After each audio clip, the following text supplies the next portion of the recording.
Hello to all nations, tribes, peoples, and tongues. Welcome to Storytime with Rae, where we read the King James Version of the Bible from Genesis to Revelation to take in the wisdom and understanding from the Word. Thank you for joining, and God bless.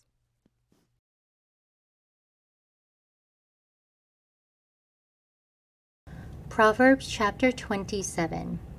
Boast not thyself of tomorrow, for thou knowest not what a day may bring forth. Let another man praise thee, and not thine own mouth, a stranger, and not thine own lips. A stone is heavy, and the sand weighty, but a fool's wrath is heavier than them both. Wrath is cruel, and anger is outrageous, but who is able to stand before envy? Open rebuke is better than secret love. Faithful are the wounds of a friend, but the kisses of an enemy are deceitful. The full soul loatheth an honeycomb, but to the hungry soul every bitter thing is sweet. As a bird that wandereth from her nest, so is a man that wandereth from his place. An ointment and perfume rejoice the heart, so doth the sweetness of a man's friend by hearty counsel. Thine own friend and thy father's friend forsake not, neither go in to thy brother's house in the day of thy calamity. For better is a neighbor that is near than a brother far off.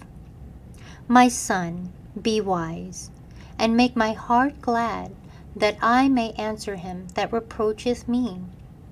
A prudent man foreseeth the evil, and hideth himself, but the simple pass on and are punished.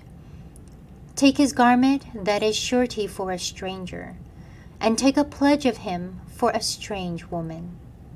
He that blesseth his friend with a loud voice, rising early in the morning, it shall be counted a curse to him.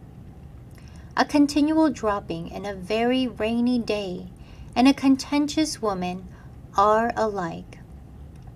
Whosoever hideth her, hideth the wind, and the ointment of his right hand bewrayeth itself.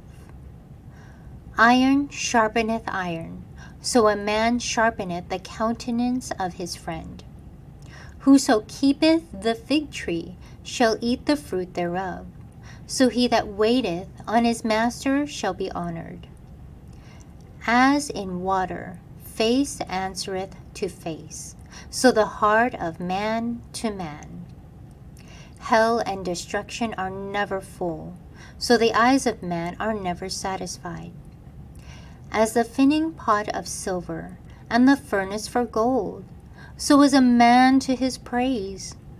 Though thou shouldest bray a fool in a mortar among wheat with a pestle, yet will not his foolishness depart from him?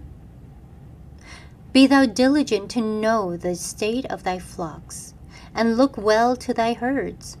For riches are not forever, and doth the crown endure to every generation? The hay appeareth, and the tender grass showeth itself, and herbs of the mountains are gathered. The lambs are for thy clothing, and the goats are the price of thy field. And thou shalt have goat's milk enough for thy food, for the food of thy household, and for the maintenance for thy maidens. Thank you so much for joining and listening to this beautiful chapter. I highly recommend it as a personal read. Please join me on the next chapter as we dive in deeper into the Word. If you do love the Word as much as I do, express so by liking, sharing the Word with your loved ones, and even subscribing. And may the Lord bless you each and every day.